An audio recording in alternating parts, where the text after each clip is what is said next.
So we're back, the John Alite Show. Hit the subscribe button. I got a special guest for you, a real unbelievable guest, great person, great ball player, unbelievable work he's doing with kids. And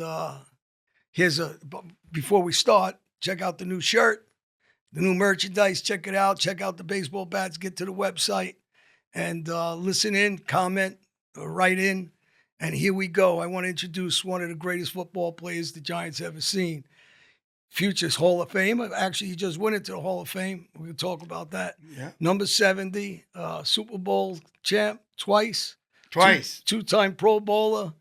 And I'm just waiting for you to be inducted into the Hall of Fame for the big one. Well, I'm honored. I'm as humbled as ever, of course, but I can't wait for that to happen. Oh, you deserve it. Cannot wait for that to happen. Man, there's everybody, you know what? Anybody I told that you were coming on, they're like, oh my God, this guy's a legend.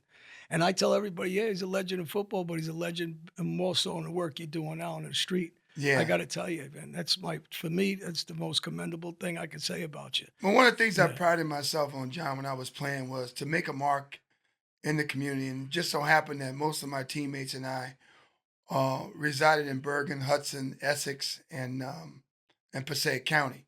And I really wanted to make a mark around that stadium when it comes to community relation, and then that thing that we all get on our shoulder that because of who we are, right, John, which is, well, he could be better. Yeah. Or he could be better about this.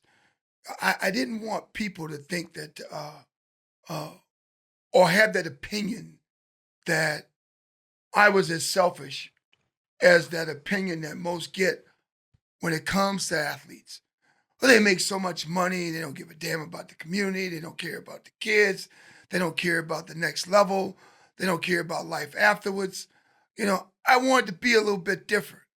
And I've kind of patterned my life behind that for the last 43 years that I've been up here. This show is sponsored by S&S Waterproofing and Foundation Repairs, serving New Jersey, Staten Island. All types of foundations waterproofing, French drains and foundations leaks and crack masonry repairs or interior and exterior homes. It's in business over 20 years. If you need any work, contact S&S Waterproofing. All concrete and masonry restoration. Telephone number is 917-932-4447. That's 917-932-4447. That's S&S Restoration. Thank you, everyone. Yeah. Did you go to Saints Cafe back in the day? I went to Saints back in the day. Yeah. That was my friend's, that was Damien, his mother's place. So we all went back there in those days. I'm going to tell you their name. Rhoda and oh, come on. My buddy introduced me to it. My buddy, Michael Ancelotti from Edgewater. My best friend and I used to go there. I was best friends with a kid named Jamie Politis. I don't know. And you probably don't know Jamie. Jamie owned 29 West Shoe Stores in New Jersey. Right. We kind of got involved in a bar in Fort Lee together called the Saloon. Okay. With a guy named Donald Sforza. Yeah, I remember. Who owned the Old Clamps Casino back in Edgewater, Fort Lee, in that area. Anyway, long story short, I used to drink in that bar with Steve Farr and Pat Kelly and a bunch of the old Yankees. And Jamie and I just hit it off, man. We became really good friends. Right. Well, I lost my friend in '94. My friend got murdered. I'm sorry to hear that. My friend got set up by a prostitute, and they raped him, robbed him, and killed him in his house. Wow. And John, that changed my life, man. Yeah. Changed my life because I said, as much fun as I'm having in the life that we live, right, because of the successes and the riches, and then the enrichment that we provide to people. Yeah. It usually comes back to you. Yeah. In this case, all the good that Jamie did fell on his shoulders one night, and somebody took advantage of my friend, and they took his life. You know what I tell people about that? It's one split second can change your life completely or lose your life. And that's one of the biggest things I tell kids all the time when they got a screwed up life like I did, bad situations like your friend did. Sure. You were on the edge on a lot of things growing up that you could have went from tons of them, completely John. Successful, tons or you could have been the other way. Tons of them, John. So absolutely. And I point to that and I pivot because, that's what made me want to create this Bag the Violence campaign. Yeah. And why I chose Tunnel to Towers and ShopRite as an immediate partner to get that message out, to teach kids about gun violence and the use of guns and what guns are for. Okay, the reason for guns. The Second Amendment there's a reason for the Second Amendment. Yeah. And it's not to go out and rape, pillage, and rob people. It is to protect yourself in the event that someone disrespects you. Yeah. So I think that people like you and me have a responsibility to do that with kids because we've lived such an exorbitant life. Right. You know, we've had life, a good life. And in order to keep that good life, we got to take care and protect the ignorant. And so how do we do that? Is to educate them. Yeah, education and consequences. I talk about consequences all the time. Yes. You look in that mirror that's next to you, right? Yes. People look at it and you say, man, I like myself Yes. more than I want to hate somebody else. That's right. And do I deserve a good life? And you know, I do a lot of work, you know that, in inner cities. Sure. So when I go to the inner city, I tell them the same thing. Man, we were dealt some bad cards coming from the inner city. Yeah. But you could change that. Yeah. You don't have to be a doctor or a lawyer. You don't have to be you don't got to have a trade. You could buy one van or a truck, get successful, own 10 or 20 of them. If you can hustle on the street and you can go out there and you're moving drugs or any other thing you're doing on the street, if you're smart enough to hustle, you're smart enough to hustle the right way. 100%. To do it the right way. Yeah. And then they'll get the life that they want. But, you know, sometimes they don't. You got to have, you know, I'm a big guy of faith in God. Sure. When I was younger, I lost that faith. When I started getting older, I gained that faith. And through some of the tribulations I went through and the suffering, I try to save the next kid from having to do that. And like you said, if you really care, you're going to give back to some people and tell them, listen, don't look at me. I mean, they can look, and listen, no matter what, the storyline is they're looking at number 7. Oh, yeah. A superstar. They don't know Leonard Marshall. No, they don't know. The only person that knows me is that woman that shares that bed and the people that gave me life. Yeah. My parents. Yeah. And that number 70 is, for me, is the heart you got. Exactly. And what you're giving back to everybody, that people to me, it's tenfold, 100-fold more than the experience you had on that football field. Football field, you were a great athlete. You brought excitement to everybody's life. But now you're bringing life to other people's lives. Other people's lives. I want to make an impact. I want to make a difference. If I can pick up 3 kids and see them become somebody, the next version or a better version of Leonard Marshall, man, I've done my job. Yeah, because you got such an influence being who you are. Yeah. That everybody, you know, when everybody found out you're coming today, it was like a big deal. Everybody's going, oh, take a picture, send it to me. Everybody, you know, and it's really nice that people look at you like that. Yeah. And a lot of people do know who you are today. Sure. Which is even nicer. Sure. And I want them to know me for the right reason. Yeah, yeah. You know, when you pull up and Google, you know, New York Giants that are very philanthropic, I want my name to come up. Yeah. You know, but by the same token, I want them to understand I'm nobody's dummy now. Yeah. Don't mean that because I'm so giving that I can just give up my time to everybody because I can't. I pick and choose when and how and where. Yeah. But, you know, I'm about doing good when it comes to children. Yeah. And because somebody tapped me on the shoulder or pointed me in the right direction, just as they did you, you know, I want to be able to do that. I want to be that guy that 20 years down the road, some kid looks back and goes, I'm so glad that man touched my life. Yeah. So, well, you touch a lot of lives, but one question I got to go back. I want to backtrack back to football. Go. You just went into the Hall of Fame in Ohio, didn't you? I just got inducted into Gridiron Greats Hall of Fame. I actually get inducted next weekend by Coach, NFL great, Hall of Famer, and legendary coach of the Chicago Bears, Mr. Mike Ditka. He was great, Mike Ditka. Yeah. Iron Mike Ditka. Yeah. My uncle was friends when we were kids. Is that right? Yeah. So I'm going back when I was a child. So I had the honor of meeting him as a kid. Yeah. And a great, tough What a individual. great guy. Yeah, great what a great guy. Oh, my God. Good sense of humor. Competitor, as a kid. man. I'll never forget, John. It's a great story. 85, we played the Bears when they're good now. And we're a good team that year. And I'm Defensive Lineman of the Year. You know, I win this big award from Cosell, and I get another big award from John Mackey. And the NFL gives me a big trophy and, you know, and all this other stuff. But right before that presentation, Coach Dick tapped me on the shoulder. He said, you remember when we kicked your ass in the 85 postseason? I said, yeah. He said, you remember me screaming at you on the sideline after you tackled Walter? The way you tackled him? I go, oh, yeah, Coach. I remember that like it was yesterday. Painting with some runner. He goes, I didn't mean that. Now, I just want to let you know I didn't mean that. How about I got to ask you a good question. Man. Parcells. You stay in touch with him? I Because I do. talked to Rosa, and then when he was on my show, I had Lee on the show a couple of years back, and he said he stayed in touch with him also. I do. I text Coach probably once or twice a month, just to see how he's doing. I'm concerned about his cognitive and his heart. He loved you guys. Yes, he did. He loved a lot of guys. Yeah. And I want to find out. I want to tease him a little bit about that story about the $4 million he gave to all these players. What is that? What happened to my check? So, yeah, right. What happened to my check? What's that story? Right. Well, that story's in a book called Once a Giant, Always a Giant. And I asked Gary Myers about it. I said, Gary, what happened to my check? I didn't get one of them checks. What do you give all the money to Lawrence or somebody? Somebody got all the money. No, I want to tease him a little bit about it. But he's a great guy, good soul, helped shape my life. And I honor the man because he gave so much to so many. Yeah. And we gave it back to him. He was a hell of a coach. Hell of a coach. He knew how to motivate, right? He knew how to motivate, knew what buttons to push. Yeah. If you were one of his guys, which I was one of his guys, he knew how to treat you. How about LT? What do you got to say? Oh, Lawrence is... You guys were tight, right? Yeah, very tight, very tight. I mean, we played opposite each other for 10 years. Yeah. We were like the Batman and Robin of our defense. And when you saw one, you saw the other. When you came to play us, you had to count those two guys first. And then you had to worry about that other guy, number 53, right behind me.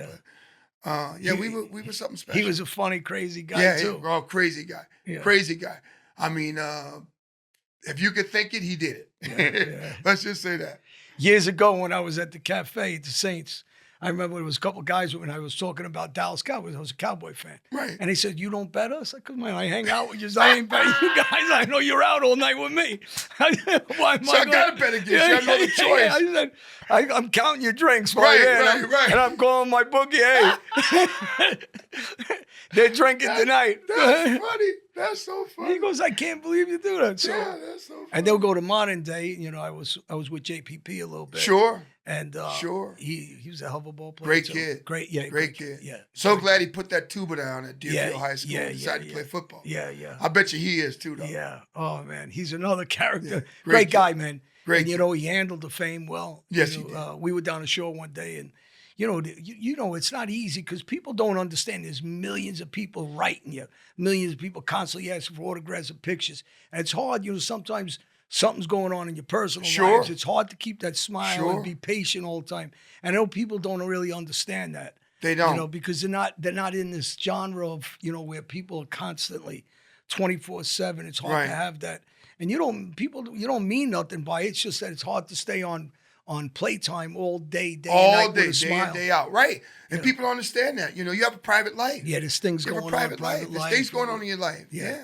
With relationships and different things. Oh, yeah. I mean, and that's the sad part because, people as glorified as we are as gladiators, that sometimes people think we're not human. I know. And that they did it with Sapp. I told you a story off camera about Sapp when he was in my club. Yeah. And greatest guy in the world. Greatest guy in the world. 99.9%. I never seen that man ever disrespect anybody at all. Not even a little bit. I says, and as soon as he got in trouble, everybody's jumping on a bandwagon and going against him. And I remember talking to different media outlets and journalists, and I'm saying, listen, I don't care what all these haters are saying. The man has always been aces that everybody I've ever seen come up to him in my club for the way he spent money, the way he tipped my waitresses, the way he handled himself like a gentleman. The guy wouldn't take a free bottle. He wouldn't take anything. He was just a complete gentleman, spender, really one of the best guys. And I had some, at that time when I had the club, I had fighters in Jeff Lacey. I had Winky Wright. I had some big guys in there from around the sports world. You're in Tampa. And Dynamite guys. Yes. They go, everybody would be going out to the club. I got to tell you something. This is a good story. When you guys were playing in the Super Bowl. That's what I was going to ask you. Go ahead. Against Buffalo, Jim Kelly showed up at the dollhouse and he left and he came back and I'm saying, man, this guy's out all night. I'm betting against it. But I had a sports business at the time. So I was telling Lee, I says, he killed me that game. I said, he owes me 50 G's. I lost a lot of money on that game because everybody's betting. Obviously I'm in New York and Jersey. So everybody's betting you guys. Right. So, so all the money is the other way. I says, with Buffalo. So I says, "Oh my God, I'm going to get killed. You guys win this game, I'm done." So, and you're going back, so 50, I lost about 56,000, I think, on the game. I laughed, You had a good time, though. Yeah, I had a good time. Listen, you guys were great. Yeah. I mean, exciting, pretty good great. team. He's all Greatest Super Bowl ever. Great Super Bowl. Greatest Super Bowl. Tampa was the best. I mean, let's forget all the other stuff that was going on. The Gulf War, that the town shut down. I ended up having to take my dad and my parents to the game with me early so they could make sure that they got in the stadium. It was so goofy because, Whitney Houston sung the national anthem. Was it Whitney Houston? I don't remember. Yeah, it was Whitney Houston. She sung the national. I was standing right in front of her. But I'll tell you, it's made me a lot of money that year at my club. I think the club made about $700,000 for a week. Wow. Yeah, crazy money. Wow. Yeah. I had a different club before. Well, everybody, Mirage. I think every bar in Tampa made money. I mean, I remember when we got there from San Francisco, I took my teammate Perry Williams with me. We went to a bar. He didn't even drink. Right. And I said, "Perry, let's go to the bar and have a drink." He goes, "You know I don't drink." So let's go you can have a Coke. I said, "Come on." I said, "A couple of Bill guys going to be there too." So we went over to the bar. I forget what it was. It was right next to the dollhouse. It might have been that Yucatan. It was Yucatan. Yucatan. I had all the parking and all those clubs. Yeah. Yucatan. That's what it was. And we had that was a good spot too. Yeah, it was a good spot. Good spot. And then we went home and I said, it's gonna be a good game, Perry. But we're gonna put Jim on his back a few times. Oh, you the second half, you guys. Yeah, we let him up. You lit him up. We let him up. Yeah. We let him up. You guys ran through him the second half. half. We let him up. The first half didn't look promising. I got tell you. Because we conceded the run. We said, run the ball. Go ahead, run it. Take up some time. We don't care. Yeah, you made adjustments at halftime that were incredible. Second half. That was that guy, that Belichick. Yeah. He's a goddamn genius. Yeah. Football Urkel, I call him. Yeah. Well, he's a genius all the way around now because look what he's doing now. I know. He made the headlines. 48 years is junior. Yeah, 48 Unbelievable. years. You know exactly what I was talking about. I know what you're talking about. 48 years is Listen, junior. I tell everybody, nobody goes out and buys an old car. Belichick, man. Yeah. Belichick. Yeah. They say Belichick. Belichick. Yeah. Big wood.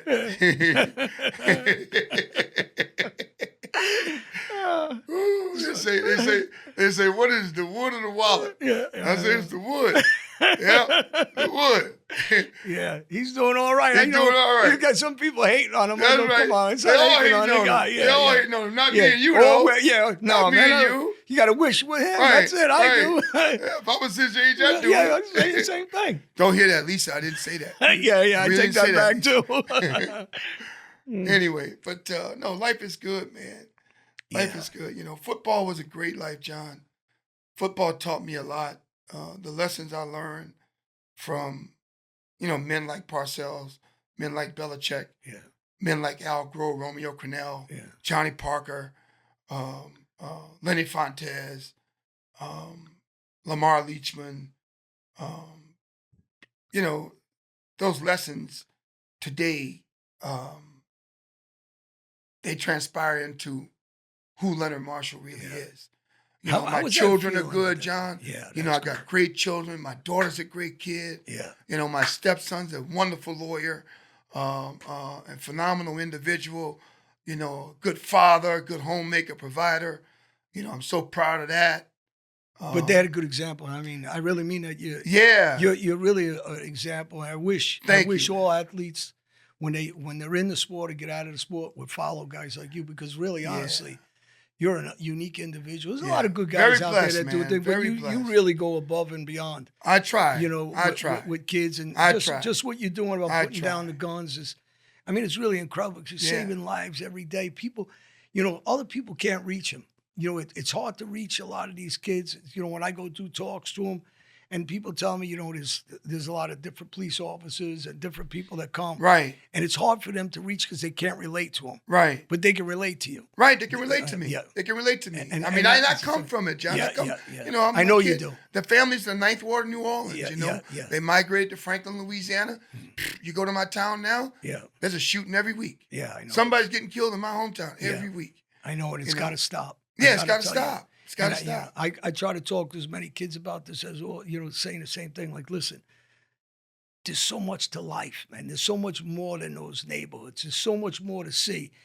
Besides sports, traveling, a woman, enjoying life, the beauty of different oceans across the country, whether it's Europe or whatever. There's so much you got to expose them to. And I think the biggest thing is exposing them to confidence. Yes. You know, if they have confidence in themselves, and they don't, and the guys got to understand, we don't all come from, you know, the perfect ideal life. No perfect. But, you know, a lot of us don't come from perfect situations. No. And it's sometimes that humble abode that helps enable you to strive towards greatness. Yeah. You know, I credit my fraternal life with Omega Psi Phi, all the bros. I credit all the coaches, all the mentors, all those that came before me, all those guys that came in the game of football. You know, guys like Dick Lynch, Erich Barnes, Frank Gifford. You know, all those guys, all those great giant players before me. You know, I credit them. Yeah. Because if it weren't for them, hell, how in the hell would I know who I could become? What when you came out and you coming through those tunnels, playoff, Super Bowl, what was that adrenaline rush like? Oh, dude, you have no idea. Yeah. I mean, you're playing in the greatest, the most iconic city for sports in the world, in New York. You know, you know, every time I came home after a game, I looked at Madison Square Garden and said, you know, Muhammad Ali built that place. Yeah. The greatest in the world built that place in the greatest city in the world. You know, I want my name to be synonymous with that someday. Yeah. And now I can say that my father's name will be in perpetuity in that giant stadium for the rest of my natural life, and my kids for generations will be able to see that. Yeah, it's their kids, my kid, their kids, and everything else. Yeah. So that was a big deal for me. Yeah. You know, the night that the Giants paid me that respect, and paid that to 99 other members of our football organization when they inducted the 100 greatest players in the history of the Giants. Yeah. And to be number 26, but to be one of those 100, forget number 26, to be one of those 100. Because when I came here, it was a dream. Yeah, yeah. You know, I was on a purpose and a dream, you know. And my purpose was play 10 years, leave here a Hall of Famer, win a championship, move on in life. And you did I checked every damn box. You checked every box. I checked every damn box. And then you checked and I attribute that to the people. Yeah. The fans, the people that bought the tickets, that came out and cheered in the bad weather, the bad teams. And when we lost games, they were there. When we won games, they were greater. And all of that. I attribute all that to that. Yeah. It's got to be amazing. Let me ask you the next question. Go ahead. Who was the greatest running back, Walter Payton, that you ever played against, that you had to take down, tackle? Who do you think was the best player I ever played against? I thought Emmitt Smith was great too. Emmitt Smith was great. Yeah. The guy who we never saw his greatness was Bo Jackson. Really? Because I'm telling you. Well, he's some athlete, you know, to go play baseball and football and multiple tasks. I mean, Michael Jordan tried it. It's not an easy thing to do. We feared his big ass. Yeah. Because he was 6'3" and 238 pounds. Yeah. And could run a 40-yard dash in 4.1 seconds. Yeah, I know. I want you to think about what that's like moving. I know. Yeah, he's okay. That is that. Now the other guy, who never really became himself, that I thought would have been a great player, was a running back by the name of Kurt Warner, who played in Seattle. But Eric Dickerson was on that level. And Eric Dickerson today Eric Dickerson was great. Was that player, you know, and then, of course, Barry Sanders. Yeah, Barry you know, Sanders. Was one hell of a player. There's some great runners. Remember Mercury Morris? Oh, I remember Mercury Morris. Oh, yeah. I met Mercury Morris a few times. Yeah, he got himself into some trouble. Yeah, he got some trouble. He was another guy. He was a good guy. Dude, yeah, he was a good dude. Yeah. Good dude. Yeah. I met him with Larry Little. Yeah, okay. I met him with Larry Little. Big Black, as I call him. What's up, Big Black? That's a shout-out, brother. Yeah. Yeah, some really good guys. Oh, yeah, man. I pay homage to them cats because them cats are the ones that, you know, I could see myself in them down the road. Right. You know, Claude Humphrey. Yeah. You know, who touched me when I was 9 years old. Right. With Wallace Francis. You know, cats like that, you know, they made me dream a little bit, man. Yeah, when you don't forget, like you said, you're 9 years old. I got a story when I was at Yankee Stadium. I met Bobby Mercer with my brother. Right. And another Bobby great Mercer, guy. Great guy, great human being. And I spoke to his son. So one of the player managers, agents for San Francisco, got in touch with me. We started talking. He was, a guy that watched me, and we did some business with baseball bats because of my baseball career. And one of my coaches from UT was with San Francisco. Anyway, he tells me, you know who I'm friends with? He says, Bobby Mercer's son. I said, can you put me in touch with him? So he put me in touch with him. We got on the phone for a couple hours, and I was telling him a human being story. Forget outside of baseball. Right. What his father did for us as kids. And I met him and talked to him, and we chased him down because all the fans were jumping on his car. And he watched me and my brother chase him. Anyway, he got out of the car. He was, back then you didn't have cameras and stuff. And right. He signed things. He gave us a hug. He says, don't forget. He talks about being a human being and a good boy growing up. And anyway, I was telling his son, because after Bobby dies of brain cancer, and I said, let me tell you something. I wrote Bobby a letter as a kid. You're a kid, 10 years old, you write him a letter. And he answered later on in life. And I was telling his son, I said, imagine what your father did. I says, thousands of people constantly at him. And he took the time to make you feel special that day. I says, forget about the baseball stuff. We loved him as an athlete. He played for San Francisco, and then he played for the Yankees. Right. Great ball player, but just as a human being, I go back to, because the public always looks as everybody just in uniform. Right. Whether you're Bobby Ches, we just did a cancer foundation from with Larry Holmes and Jerry Cooney. We just did that up in North Jersey. It was successful. And me and Bobby have been friends forever. And so, people look at people sometimes and don't see the human side. They just see the athletic side. And there's so much to somebody like what you're doing. They see the selfish. Yeah. They call the selfish. Yeah. Right. So, sometimes you got to reflect and say, hey, man, they everybody, we got families, we got kids, we got situations going on. And they forget. And when you look at the work you're doing, like Tunnel for Towers. Yes.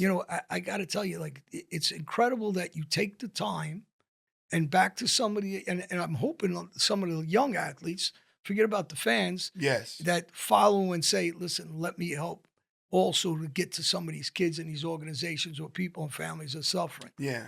And well, there's great men, dude. Like I say, there's great men, guys like, my friend Lawrence and Sarah from Sarah Foods, Joe Kalillo, the former chairman of Wake Fern, and people that really care about kids. Right. That's why I love Wake Fern and ShopRite, because they're all about community. They're all about children. They're all about the next level of success in New Jersey. They've really done a great job with branding themselves in the community and with my organization, the New York Giants. So I'm very excited about this Bag the Violence campaign that we're doing with them. Yeah, I love it. Especially coming from my background where I've been shot, I've been involved in the street. I did the wrong thing for a lot of years. There you go. And for the last, decade and a half almost, I'm doing work trying to get kids to put those guns down, same as what you're doing. Brother, any way I can help you. Yeah, any way I can help you.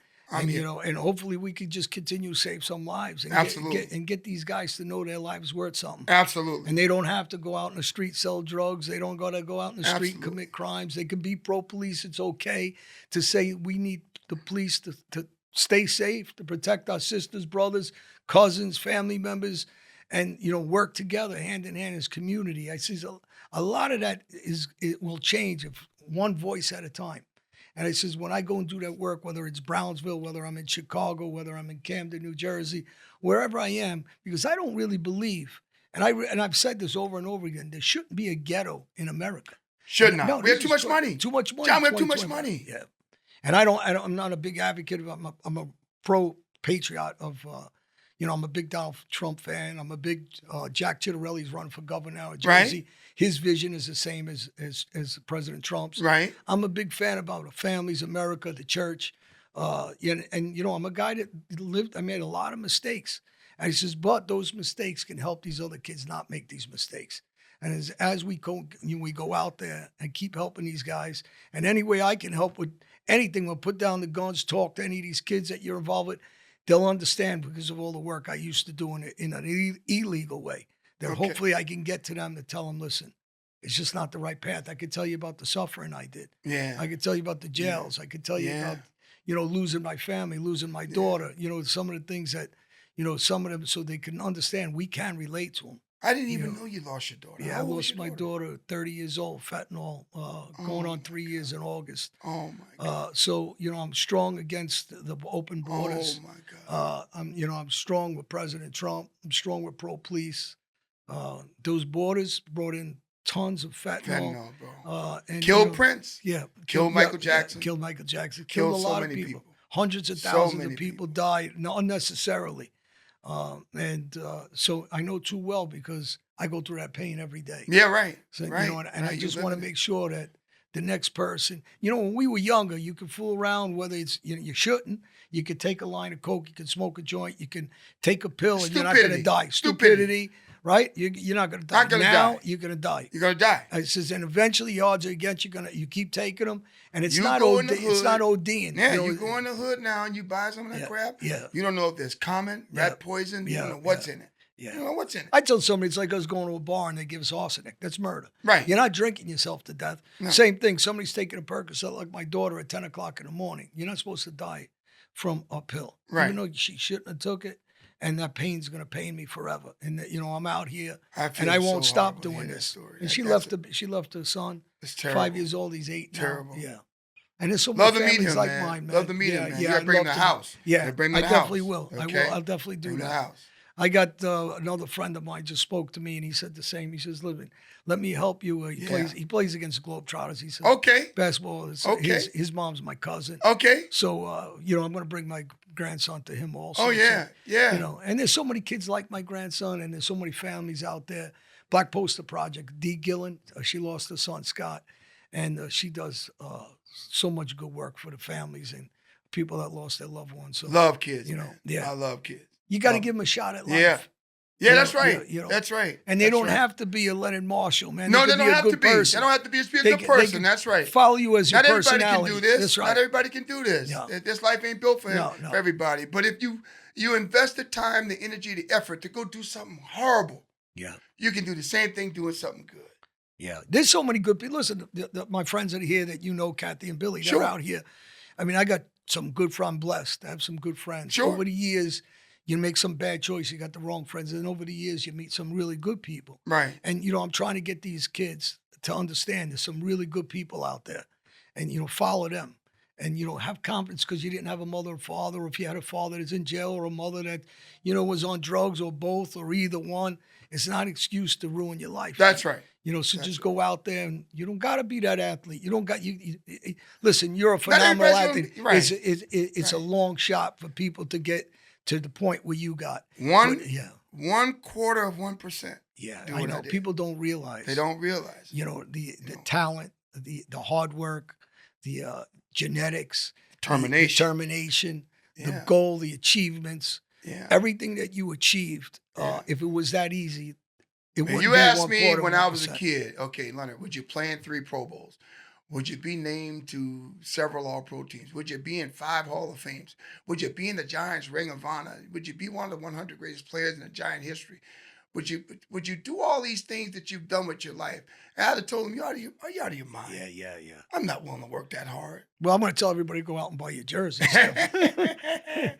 Listen, he's one of the greatest guys out there. I'm looking at the camera, and I really mean it. I've been saying this. I know. Because you're such a gentleman. I know. Anybody that I've ever ran into about you, they just talk so highly of you because of the way you treat people. People, there's a lot of people out there that, I don't like to use the word famous because, when people say that to me, oh, you're famous. Right. Yeah, you ain't famous. You're just a regular guy Regular like guy. everybody else. Regular guy. But, for the notoriety you had and to behave the way you do, that everybody that runs into you says the same thing. I'm so humble. Man, you always, and it's the So greatest thing, greatest gift from God, honestly. So The way you're humble is grounded. and grounded. Yeah, it's so important. Humble pie. My friends are all like that. My friends are not, I hate to say this, and it's going to sound bad, but I don't want it to sound bad. My friends aren't jocks. Yeah. My friends are regular people. Yeah, regular guys. My right. friends are people that just live life the right way and do the right thing, Now I'm looking to do something. I tell you, my next pivot is start educating some of these young athletes and teach them about generational wealth, teach them the responsibility of money, Yeah. teach them about legacy money, teach them about life insurance and how the Rockefellers did it, and show some of these young black kids and Hispanic kids and kids that aren't educated into the process of what it means when you get $1. Well, it's very hard, 'cause especially in the boxing world. I ran Barkley. I know him a Sure. lot of years. Sure. He's broke. The poor right. guy is suffering. I mean, one of the greatest athletes out there, for people that don't know, great fighter. But there's so many athletes that go broke after being so successful and didn't invest their money properly, blew their money, partying around, different things. And you look at athletes like him and you say to yourself, like, somebody's got to. Where did he go wrong? Yeah, where did he go? Yeah. Where did he go wrong? Yeah. Who did he surround And he's himself such a with? gentleman. I got to tell Right. you. I met him. People don't know. Yeah, he's a I gentleman. met him. Just like And Mike I Tyson. feel bad. I met him too. Yeah. Tyson's Great another guy. great guy. Yeah. Great guy. Tyson's a great guy, and Tyson's lucky he got that second chance back. Second chance. Because I don't like what happened to him either. Prior to that, they imprisoned him, Right. wrongfully, in my opinion. Wrongfully. In my opinion, I was very outspoken about that too. Right. Bobby Ches actually testified for him on his behalf. Oh, is that right? Oh, and I think he got railroaded. I know Bobby. Bobby was a great guy. Yeah. Bobby, one of them, very intelligent. Arturo. Yeah. I knew Arturo guy. Yeah, I was just with his son too. Yeah. He's a young kid, nice kid. It's a shame what happened. And I told him about his father too, as a human being, because he's going to hear the boxing stories. I wanted to tell him, I says, the human being story about his father. Dude, we used to jog Lincoln Park when I was a rookie. Yeah. I lived in Jersey City. I lived at 144 Mallory Avenue. Yeah. I was dating a great girl at the time that lived down that area. And she said, why do you have to pay rent in an apartment? Come live in my house. You take the basement. You can pay me some money. I don't care. So I lived in the basement. I was real cheap and frugal at the time. Yeah. And I used to jog Lincoln Park with Bobby Ches. Yeah. And Arturo Gotti. Yeah. Those two guys. Arturo was funny because he was dating a girl I was dating years ago. Oh, is that right? He used to leave his clothes in the closet, and I used to cut him. So I used to cut him. Oh, he comes to the house, story. and the girl Janine, she knows what I'm That's talking a great about. story. I put him on, and I said, "Take a picture of this guy." 'Cause, I'm like 40 pounds heavier than him. Great story. I used to die, so I'd see him in a bar, we'd hang out. He said, "Hey, you remember these?" Yeah. So I was telling his son, I said, it's a funny thing, man. Yeah. So, life's short. Yeah, life's short. Yeah, I was always joking and playing around, practical joking. Life's funny. Yeah. That's a good one. So, those are the good times you talk about some of these athletes, Yeah. And, you talk about Winky Wright, great guy. Yeah, he never got that chance at the title. Yeah. And he was great. He used to tell me all the time, they ain't giving me a fight, but eventually he got that fight. My greatest heartbreak was when Darryl Dawkins died. Yeah. Yeah. Because he has such a promise. I thought he was the most elite, dominant center in basketball. Yeah. And when he passed, like the way he passed, and his family lives down here. Well, look at you see so many. Look, Kobe Bryant. Yeah, cool. With the kids on top of that. I mean, the terrible thing is he passed, but the kids too. He had children with him. Yeah. It's bad enough as but he was another guy, one of the, nice guy, gentleman, great guy, short. family father, cut short. That's why when people don't realize things can happen like this, and everything's never the same again. And you need to enjoy life. You need to have a positive. One of the things that made me change my life is, I'm in church. It's God, obviously. But one of the things is I wanted to go out doing the positive things. If I died tomorrow, when no you one pivoted, did it. here's a crazy question. Yeah. When you pivoted, what made you realize it was time to pivot? The betrayal of the life I believed in. It was nonsense. I just grew up in it, thought it was real. I was sitting in a penitentiary in Brazil. I was on the run. I was all over the world, Interpol's most wanted list. And I lived in Cuba. I lived everywhere, Africa. And eventually they caught up with me in Brazil. I had 8 passports at the time. And, very wealthy. I owned every business. And I watched one friend after another, one crime family after another deceive me, betray me. And I just woke up one day, came back to the United States on an extradition after about 2 years, 8 months in those third world concentration camps. And I just got the list of people trying to cut deals against me. And I was with a guy from Chicago Disciples, actually. And he said, "Brother, wake up, man. What are you protecting? That life don't exist. Look what they're doing to you." I was here for years and watching the media, watching them roll in here one after another, just dumping on you, blaming you. And eventually I just said, I threw a towel in. I says, I'm not going to be loyal to people that aren't loyal to me. And when people question that, I says, it's like being married. If you go to the church and you say, "Till death do us part," and your wife's sleeping with six different Seven guys, different people. Yeah, and you go and you take another woman, you're not the cheater.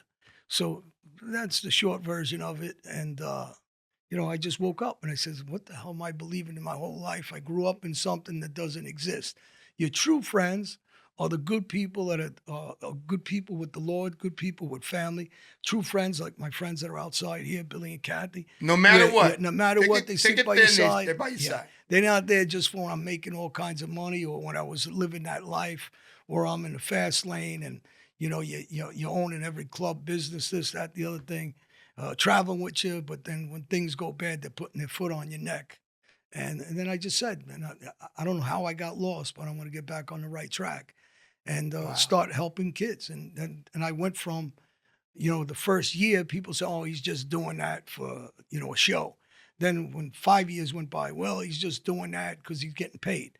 And I wasn't getting paid. These were all free. I was doing things, going to inner cities, going everywhere, telling them, listen, my life was a mess. Now my life is a message. And, I kept saying it. And, eventually people say, oh, this guy's real. He's really going out there. You young people that are listening to this, you young people that are watching this, I want you to look at two men, two different worlds now. Here's a man who grew up in Brooklyn. I grew up in Louisiana, New Orleans, Ninth Ward of New Orleans. Family migrated south of New Orleans. And two different worlds, but yet two great men. We want to give you the opportunity to live and pivot to have your dream come true. And the only way you can do that is envision yourself. See yourself in that moment. There's a saying by Paul J. Myers that kind of goes like, what you vividly imagine, ardently desire, and enthusiastically act upon shall inevitably one day come to pass. So if you envision your life becoming great, here's two men that envisioned their lives becoming great. We want to take that greatness and give it back to you. Yeah. You then take that greatness and share it with 5 to 7 to 8 to 10s of others. We have now made this world a better place as a result of that. Yeah. You agree? I agree 100%. And what they got to understand is it's not easy. So for the people I tell them, when I change my life, you're going to get the nay haters and you're going to get the people saying things. You got to have big shoulders. Know that you can change your life. It's never too late to change your life. I try to be the poster child for that. And I tell people, listen, you ain't going to be able to please everybody. Live your life to please yourself. Look in the mirror, please God, please your family. Do the correct thing. Keep moving your life forward. And, even with me, you got so many people over all these years. And I tell them, because people just ask me, I just got off an interview and they're asking me about endorsements. And I'm saying, listen. Who cares about that? Yeah, you don't care about that because I don't live by that because. Be great, you'll get that. Yes. Be great, you'll get that. Yeah. And that's what, these companies that don't endorse me yet, I don't know why. They talk about it. So the work I've done for 15 years, cover magazines all over different countries. And you know what? I don't care. I don't live my life by that. So when somebody asks me that, I says, I guess one day one of those companies will come and say, listen, because I want to be the example to every kid to say they can do it. If I can do it, they can do it. Because it's not easy at the beginning because everybody's attacking you. They don't want you to change your life. The haters are pulling you back down. They want you to be down. They want you to be able to keep your thumb on you. Yeah. And when you're stronger than that and you got people like us that they can lean on. I got it in my family, John. I got I got a brother. I got a brother that doesn't realize you can't stop me from being who I'm going to become. Yeah. We all have family that. Right. Yeah. We all have it. Yeah, we all have family. We all have it. And the problem is you can't live your life by your family, by anybody, but what you own, what you want for you, for your life, for your destiny, for your success, for what you do to do to move forward positively. You already accomplished everything you can accomplish as an athlete, as a human being, as a father.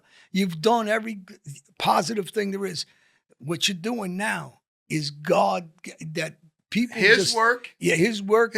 Be a great husband, be a great uncle, be a great grandpa, be a great whatever else. Lead by example, have others follow. Yeah. That's what we're doing. Yeah. I mean, it's take inventory. Yeah. And I give credit to that woman that I share bed with. Yeah. I give credit to that strong Italian woman I share bed with because I remain grounded in that capacity because of her. I want to give her a better life. I want her to have the best shot in life that I could possibly give her. Yeah. Well, it's very important. You have, and that she gives that to our children. Yeah, and you and the way you speak to her about her highly constantly is well known, and and that's what makes you. But I didn't see that before, John. Well, because we're young and crazy and wild. Yeah. I didn't see that. I see it now. Yeah. Well, as we get older, we get wise and we change. And even when I talk about my past, people ask me, my past, it's like I'm talking about somebody else. It's so long ago. Right. That it seems like it's a different human being I'm talking about. That's crazy, though. But I feel that same way. Yeah. It's crazy, but I feel the same way. Hey, it was really great having you likewise, on, man. It was a pleasure. Thank you very much. And thank you, blessing. brother. And let me ask you something. So people, if they want to reach you, or how can they reach you? How can they get in touch if they need help with putting down guns, tunnel for towers, for anything that you could get advice from your organization or your www.bagtheviolence.org. And my private email address is leonard@leonardmarshall.com. You can go to my website, www.leonardmarshall.com. You'll see all the work. I need to update some of my pictures on there, but I was on there actually. I filled it out. One of the people, they wrote me, and they didn't know. I just told them. They said, "How'd you find out about us?" Yeah. I says, "Ask Leonard." Yeah. But this is a great guy, man. You're a great host, and thank you for having me. Man, I love having you. Yeah. I'll see you again soon. Everybody, questions, write in, follow johnalite.com. Order my merchandise, go on my Instagram, my TikTok, follow me, questions, hit the subscribe button. Thank you, everybody. God bless Leonard Marshall and his family. Appreciate it, brother. Peace.